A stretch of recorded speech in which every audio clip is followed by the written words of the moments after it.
¿Hasta qué punto es posible para vosotros mantener una objetividad teniendo en cuenta de que es casi imposible en un conflicto donde hay normalmente 2, 3 grandes actores no tener simpatía o más simpatía hacia uno de ellos? ¿Crees que realmente es posible esa objetividad absoluta? Yo siempre que me encuentro un rector o un decano de una universidad, de una facultad de periodismo, les digo, por favor, exiliar de los conceptos periodísticos la palabra objetividad. No existe. No existe. Nadie la tiene. Nadie es objetivo. Nunca, en ninguna parte, ni en ningún contexto, ¿quién es objetivo? ¿Qué es la objetividad?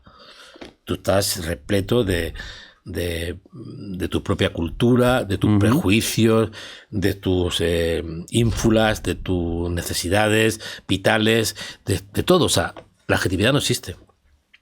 Una máquina puede ser objetiva, y ni siquiera, porque a la máquina le vas a dar... La vas a programar según unos baremos tuyos propios, claro. Entonces nunca va a ser objetivo. Lo que hay que ser es riguroso. Riguroso. Es decir, yo cada noche cuando me lavo los dientes en mi casa, antes de irme a dormirme, me sigo preguntando al espejo, ¿has hecho algo de lo que tengas que arrepentir? Y me lo sigo preguntando hace 40 años. ¿Has tomado una decisión vergonzosa? Y todavía no me he llamado hijo de puta. Y para mí esto es importante, porque lo hago conmigo mismo, no lo hago pegándome el farol en un programa de televisión o en una conferencia, lo hago conmigo mismo, ¿no? Entonces, ¿has engañado? ¿Has hecho algo? Conscientemente. Pero incluso, aunque busques un poco, porque hay personas que lo que hacen es justificar mentiras o historias que han contado en sus reportajes diciendo que han sido engañados. No, tú sabías que te estaban engañando, que es diferente. Si tú tienes una información que nace de la propaganda y que evidentemente no está ocurriendo, por ejemplo, cuando de repente en la caída de Ceausescu en Rumanía cundió el rumor de que en Timișoara había decenas de miles de cadáveres por las calles. Y la gente picó y contó. Y claro, hubo gente que yo conozco que picó. Digo, pero ¿cómo picaste? Tú estabas en Bucarest. ¿O estabas en Budapest? ¿Estabas en Hungría? ¿O estabas en Berlín? ¿Cómo te pudiste creer todo esto? O sea, yo el día que me enteré de que había una exhumación de 3.000 cadáveres en Irak, fui a la exhumación. Yo nunca jamás hubiera publicado nada sobre esa exhumación si no la veo con mis propios ojos. Claro.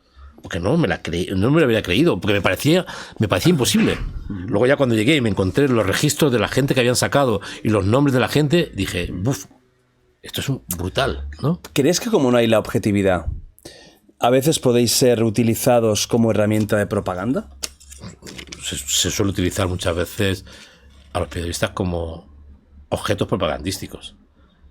Algunos porque simpatizan, me lo has preguntado antes, simpatizan con un grupo, y otros porque necesitan contar cosas a toda velocidad y no tienen tiempo, no quieren tener el tiempo para poder, no sé, ¿no? Buscar las contradicciones de esa información.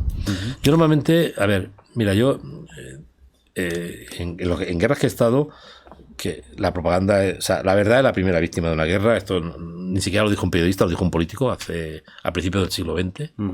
Y es totalmente verdad.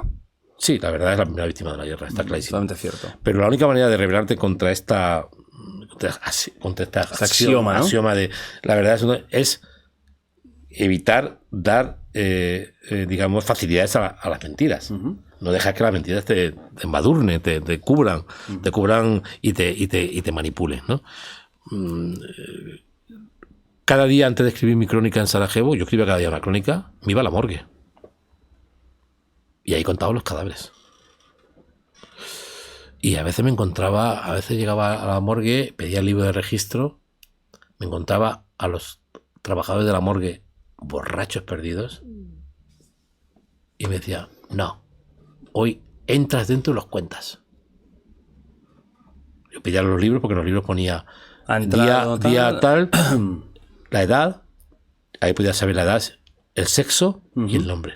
Contaba 10 muertos, 12 muertos, 20 muertos, tantos de tanta edad, tantos niños, tanta esta, y me marchaba. porque era el lugar donde verdaderamente estaba aquí. Pero a veces me decían, entras dentro y los cuentas, hijo de puta, o no sé qué. Y yo entraba y los contaba los bultos y me iba. Y a veces me encontraba escenas extremadamente duras. Pero lo hacía todos los días. Porque no quería, sinceramente, dejarme engatusar por la Por propaganda. cifras, ¿no? Cuando había un atentado en tal sitio, iba al sitio y preguntaba. Acá hay una bomba y ha habido 7 muertos. Si no llegaba a tiempo, porque los muertos habían sido ya trasladados a los hospitales y los heridos a los hospitales o los muertos a la morgue, me acercaba y hablaba con la gente y preguntaba quién había pasado, quién había ocurrido, hablaba con los vecinos, hablaba con la gente que estaba más cerca del sitio y así un poco estructuraba. Y nunca, o sea, no, es que atacaron tal sitio, ¿de dónde vino? Preguntaba dónde venía el proyectil, dónde había disparado, cuál era la trayectoria y cosas como eran importantes antes de escribir, porque si no, podía ser pasto de la propaganda.